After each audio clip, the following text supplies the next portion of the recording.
ओम नमः शिवाय। नमस्कार साथियों। आज मैं बात करूंगा 15 फरवरी से लेकर 28 फरवरी 2022 के राशिफल के बारे में।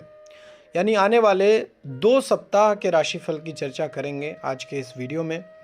और ग्रह गोचर का सटीक विश्लेषण सबसे पहले आपको बताएंगे और फिर आपको बताएंगे कि इस ग्रह गोचर के चाल के हिसाब से आपके साथ क्या कुछ हो सकता है आने वाले इस 2 सप्ताह में। तो पहले ग्रह गोचर के बारे में जानिए, उसके बाद ही राशिफल को आप सुनिएगा। स्टार्ट करने से पहले आपसे रिक्वेस्ट करेंगे चैनल को सब्सक्राइब करके घंटे का निशान वीडियो अच्छा लगे तो लाइक भी जरूर कीजिएगा, मोटिवेशन मिलता है। चलिए बात करते हैं ग्रह गोचर के चाल के बारे में। दोस्तों सूर्य की बात करें तो 14 फरवरी तक मकर राशि में सूर्य का भ्रमण हो रहा था। अब 14 फरवरी के बाद यानी 15 फरवरी से आने वाले 1 महीने तक सूर्य जो है कुंभ राशि में भ्रमण करेंगे। मंगल की बात करें तो 26 फरवरी तक धनु में है, उसके बाद मकर राशि में भ्रमण करेंगे। बुध की बात की जाए तो बुध का अभी भ्रमण मकर राशि में हो रहा है 6 मार्च तक। गुरु हमारे गुरुदेव यानी बृहस्पति यह अभी कुंभ राशि में रह रहे हैं। शुक्र जो है 28 फरवरी तक धनु राशि में है, उसके बाद इनका राशि परिवर्तन होगा। शनि की बात करें तो अभी मकर राशि में है, मई 2022 तक यह मकर राशि में ही भ्रमण करेंगे। दोस्तों राहु की बात करें तो अभी वृष पर राहु भ्रमण कर रहे हैं और वक्री चाल चल रहे हैं। केतु की बात की जाए तो वह अभी वृश्चिक पर हैं। तो यह था ग्रह गोचर का विश्लेषण।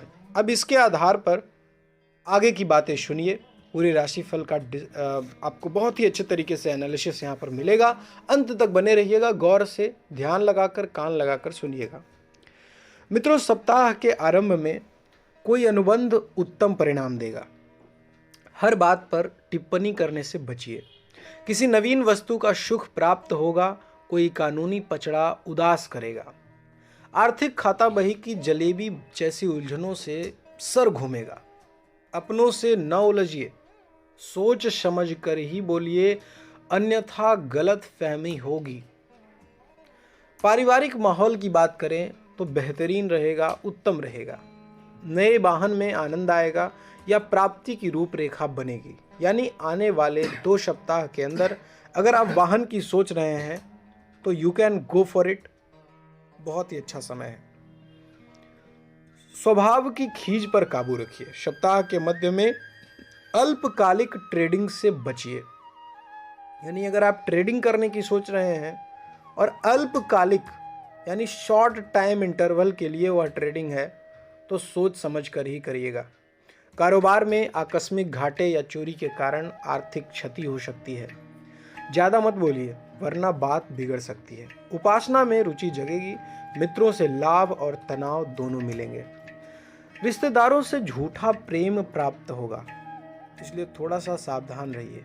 मामूली हृदय या रक्त विकार हो सकता है। किसी के आचरण से परेशानी भी हो सकती है। सप्ताह के अंत में जीवन साथी का अप्रतिम सहयोग मिलेगा। जीवन साथी की अजीब बातों या उसके कमजोर स्वास्थ्य से मन परेशान होगा। संतान का प्रेम और मुठभेड़ दोनों की भेलपुरी का आनंद मिलेगा। बड़े खर्चों को अभी टाल दीजिए। अगर बड़े खर्चे हैं तो थोड़ा सा अभी आने वाले 2 सप्ताह तक उसे टाल कर रखिए। पिता का स्वास्थ्य आपको परेशान कर सकता है। सास ससुर का विचित्र आचरण और अजीबोगरीब बातों से उलझन हो सकती है। दोस्तों अगर हम शुभ रंग की बात करें कि आने वाले 2 सप्ताह में सबसे शुभ रंग क्या रहने वाला है तो हरा कलर जो है वही दोनों सप्ताह के लिए बहुत ही शुभ है। शुभ अंक की बात करें तो शुभ अंक 5 रहेगा। देखिए मिथुन राशि के जातकों, कुल मिलाकर देखा जाए तो सप्ताह आपकी सेहत के लिहाज से सामान्य रहने वाला है, जिससे आपके स्वभाव में भी सकारात्मक बदलाव दिखाई देंगे और आप अपने करीबी दोस्तों और घर के लोगों के साथ अच्छा समय बिताने के लिए उनके साथ किसी छोटी दूरी की यात्रा पर जाने का प्लान कर सकते हैं। इस यात्रा से आपके हवा पानी में भी अच्छी बदलाव आएगी। साथ ही आप खुद को तरोताज़ा भी रखने में सफल होंगे।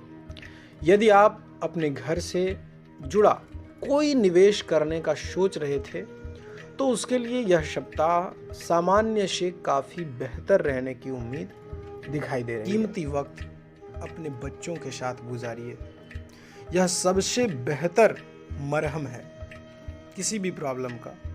बच्चों के साथ आप जितना वक्त बिताएंगे उतना आपको अच्छा लगेगा और जीवन की परेशानियां उसी तरह से हल होती जाएंगी। इसलिए बच्चों के साथ समय ज़रूर बिताइए, क्योंकि बच्चों का दिल सबसे अच्छा होता है।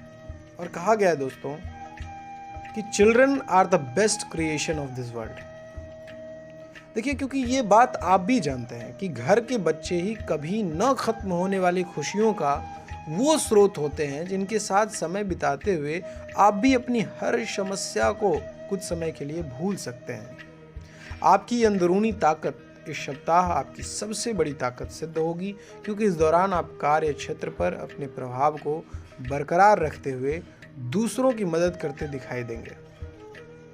आपका यही सहयोग देखकर आपके शत्रु और आपके विरोधी भी आपके मित्र बन जाएंगे, जिससे आपको आगे चलकर शुभ परिणामों की प्राप्ति हो सकेगी। इस सप्ताह आपकी राशि के ज़्यादातर छात्रों की बात की जाए, यानी स्टूडेंट्स की बात की जाए, तो अपनी शिक्षा के क्षेत्र में कुछ परेशानियों जैसे कि कंसंट्रेशन में कमी, एकाग्रता में कमी, ध्यान केंद्रित नहीं कर पाना, इन सब प्रॉब्लम्स का सामना करना पड़ सकता है।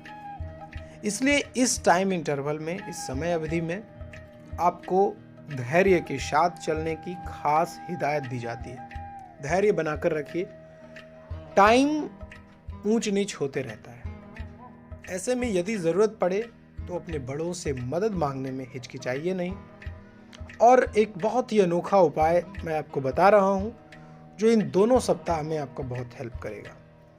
आप भगवान काल भैरव की पूजा अवश्य कीजिए और प्रतिदिन 11 बार एटलीस्ट ओम भैरवाय नमः का जाप कीजिए। आपके लिए निश्चित रूप से फायदा होगा। दोस्तों, इस सप्ताह आप अपने प्रेम संबंधों को लेकर बेहद लापरवाह भी दिखाई दे सकते हैं। ऐसे में आपको खुद को अपने प्रेमी के प्रति बेहद निष्ठावान रहने की जरूरत होगी, अन्यथा आपका रिश्ता परेशानी में पड़ सकता है। इस सप्ताह आशंका है कि आपका जीवन साथी अनजाने में कुछ ऐसा कर दे जिसके कारण आपको उन पर गुस्सा आए। परंतु इस दौरान दोस्तों, जीवन साथी पर आपका क्रोध जाहिर करना आपको उल्टा पड़ सकता है, क्योंकि संभव है कि साथी आपको प्रतिक्रिया देते हुए गलत शब्द कह दे। इसलिए खुद पर काबू रखिए। मित्रों, अभी तक हमने राशिफल की बहुत सारी बातें आपको बताई है, ग्रह गोचर का सटीक विश्लेषण करके हमने बताया आपको। अब हम आगे बढ़ते हैं और आज के सुविचार की बात करते हैं। आपसे मैं डेली कहता हूं कि कमेंट बॉक्स में एक सुविचार डेली लिखा कीजिए। इससे लोगों को फ़ायदा होता है, एक पॉजिटिव एनर्जी उनके अंदर फ्लो होता है। जब आप किसी अच्छी बातों को पढ़ते हैं तो आपको बहुत फ़ायदा होता है, निश्चित रूप से फ़ायदा होता है। तो बहुत सारे ऐसे लोग होंगे जिनके अंदर विचार आता है, अच्छे विचार आते हैं, तो आप ज़रूर बेशक कमेंट बॉक्स में लिखिए। आपका बहुत बहुत स्वागत है। चलिए आज के सुविचार की बात करते हैं। दोस्तों, शिक्षा कभी भी व्यर्थ नहीं होती, भले ही वो किसी भी तरह की ग्रहण की गई हो। इसलिए नॉलेज सीकिंग रहिए। नॉलेज जहाँ से भी आती हो उसे ग्रहण कीजिए। सच्ची मोहब्बत कीजिए किताबों से, आपकी जीत निश्चित होगी, क्योंकि सच्ची मोहब्बत की जीत निश्चित होती है। तो किताबों से प्रेम कीजिए। अगर किताबों से प्रेम रहेगी तो आपके अंदर नॉलेज बहुत रहेगा, और फिर जब नॉलेज आ जाएगा तो आप ज़िंदगी के हर प्रॉब्लम्स को आसानी से झेल पाएंगे। किताबों को अपना अच्छा दोस्त बनाइए, निश्चित रूप से आपके साथ अच्छा होगा। और देखिए, समझदार इंसान वो नहीं होता जो ईंट का जवाब पत्थर से देता है। समझदार इंसान तो वो होता है जो फेंकी हुई ईंट से आंसियां बना लेता है। तो दोस्तों, आज के इस वीडियो में इतना ही। मिलेंगे अगली वीडियो में, तब तक के लिए जय श्री राम, जय हनुमान। आप सभी लोग इसी तरह से अपना सपोर्ट बनाए रखिए। मिलते हैं अगली वीडियो में। धन्यवाद, शुक्रिया।